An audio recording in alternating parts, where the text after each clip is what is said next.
Mheshimiwa Mboja Ramadhani Mshenga.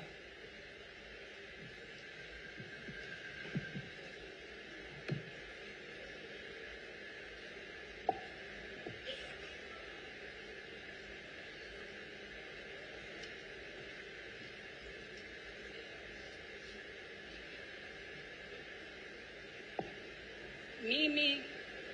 Mboja Ramadhani Mshenga naapa kwamba nitakuwa mwaminifu kwa Zanzibar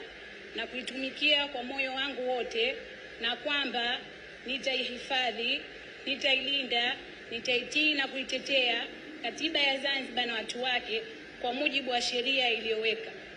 na kuomba Mwenyezi Mungu unisaidie. Mimi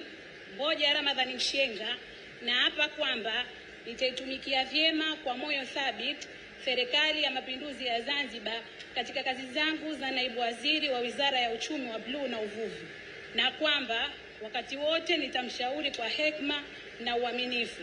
Rais wa Zanzibar na mwenyekiti wa Baraza la Mapinduzi, na kwa vyovyote vile sitatoa siri za Serikali ya Mapinduzi ya Zanzibar, na kuomba Mwenyezi Mungu unisaidie.